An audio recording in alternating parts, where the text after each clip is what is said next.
Coming back to your films, मैंने बहुत सारी एक्ट्रेसेस को कहते हुए सुना है कि जी कुछ सीन्स हमारे लिए करना बहुत मुश्किल थे, क्योंकि आप सोशल वर्कर रही हैं, आपने कुछ ऐसी फिल्में की जो आप समझ लें सोशली सेंसिटिव थी। आपने गैंग रेप का सीन भी जो है वो भी आपने किया भवंडर में। जी, भवंडर में आपकी फिल्म जो थी, उसके अंदर आप मुझे बताइए कि was that the most difficult scene, सबसे मुश्किल सीन वो था जो आपने किया?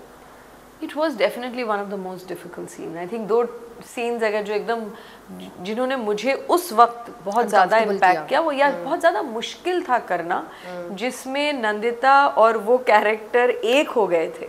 यू नो, जब आप दूरी नहीं रख सकते हैं अपने किरदार से, वरना देखिए हमें पता होता है, अभी भी हम इंटरव्यू कर रहे हैं, कहीं एक हमें पता होता है कि यहाँ एक कैमरा है, यहाँ एक है, यहाँ है, वो जो एक सेंस ऑफ अवेयरनेस होती है कि मुझे यहाँ हाथ नहीं रखना चाहिए क्योंकि मेरा माइक है वगैरह, तो उसमें शूटिंग में तो और ज़्यादा होती है। यू नो 100, 150, 200, हमारे तो यूनिट्स भी बहुत बड़े होते हैं, तो करीब 15 मतलब 150, 200 लोग आपके चारों तरफ होते हैं, और ये बहुत violent, physically emotionally violent scene थे। एक तो 1947 अर्थ में जब लास्ट में मुझे खींचा जाता है, आपको वो ले जाते जब ले जाते हैं तो वो मतलब गिरे पड़े, यू नो, कहाँ खरोंच आ गई, क्या लग गया, कुछ मतलब होश नहीं रहता है। आप रो भी रहे हैं, आपको इमोट भी करना है, उसके साथ थोड़ी एक अवेयरनेस भी रखनी है कि कैमरा किस तरफ है, माइक का भी ध्यान रखना है वगैरह।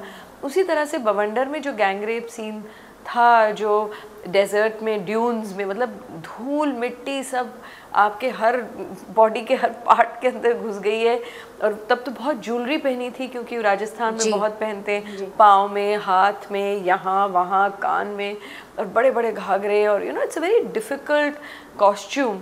उसमें you know 4-5 men, and you know it's a, पता है आप एक्टिंग कर रहे हैं, लेकिन फिर भी it violates your sense of dignity. मतलब बहुत मुझे खौफ आया, मतलब उसके बाद अजीब सा गुस्सा आया। और सच बताऊं तो उस दिन कुछ लोग जैसे जो खड़े हुए थे, जो देख रहे थे, क्योंकि यूजुअली ऐसी चीज़ें क्लोज सेट में होती हैं जिसमें बंद आप कर सकते हैं, जैसे अगर इस कमरे में हो तो सिर्फ जो इम्पोर्टेंट लोग हैं वही रहते हैं, जिनका बिल्कुल था। हाँ, ये तो मतलब बिल्कुल खुले में था। और जैसे ही मैं एक कट हुआ बीच में, और मैं मतलब रो भी रही थी, मुझे लग भी गई थी, नील पड़ गए थे, खून निकल रहा था। या because I mean you give your full right खून, या बिकॉज ऑल दीज ज्वेलरी के मतलब कट गए थे, कट पीसेस लग गए थे, और उस समय होश नहीं होता है, right? These men are like on you and you are in that desert. It was a very difficult scene. और एक दो लोगों को मैंने ऐसे देखा, कोई यूनिट के जो थोड़ा हंस रहे थे, या जो रेपिस्ट का जो रोल कर रहे थे उनको कह रहे थे, ऐसे ताली वाली मार रहे थे, because you know at the end of the day they were just man enjoying this scene. और मैंने शायद ही कभी किसी फिल्म में ज़ोर से चीखा हो या चिल्लाया हो।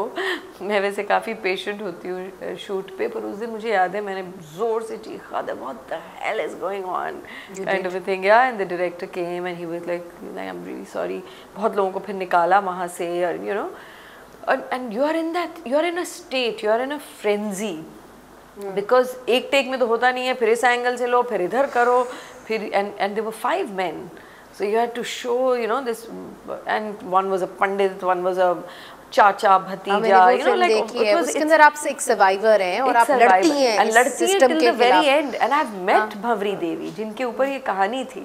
तो मैं यही सोचती थी कि जिन्होंने एक्चुअली में इसे सहा होगा उस दिन, जिन्होंने ये लड़ा होगा, उन पे क्या बीती होगी। मैं तो सिर्फ एक्ट कर रही थी। उनसे देख के आपने इंस्पिरेशन हासिल की? बहुत इंस्पिरेशन। वो अभी भी मतलब you know she still not got justice. आप सोचिए, इतना मीडिया अटेंशन, ये फिल्म बनी, यू नो, वो बीजिंग इंटरनेशनल वुमेन्स कॉन्फ्रेंस में गई, कितने लोगों ने इसके बारे में लिखा, उसके बावजूद अभी तक उन्हें जस्टिस नहीं मिला है।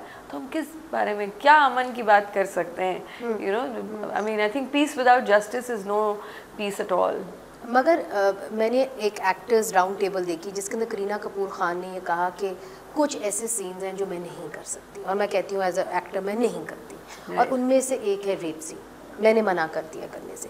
मगर आपको सुन के ऐसा लगता है कि क्योंकि आपने ये बयान करनी है कहानी किसी और की, किसी रेप सर्वाइवर की, वो कहानी ज़्यादा मुश्किल है, वो जिससे वो गुजरी वो ज़्यादा मुश्किल है, तो आप समझती हैं कि आपके ऊपर एक तरह से एक ओनस है कि आपको ये कहानी बयान करनी है, एक रिस्पॉन्सिबिलिटी है, क्योंकि हमारे मुल्कों में कितना सेक्सुअल अब्यूज़, यू नो, दोनों मुल्कों में, वही कह रही हूँ। यहाँ की भी मैंने हॉरर स्टोरीज सुनी है, कुछ बता रहे थे मुझे, तो जिस तरह आपके कलकत्ता के अंदर एक हुआ था, उसी तरह हाल ही में हुआ था, इसी तरह यहाँ पे एक अस्पताल में भी हुआ था। फिर उससे पहले हमने देखा कि 2012 में जो गैंग रेप हुआ था, वह कन्विक्शन रेट बहुत कम है।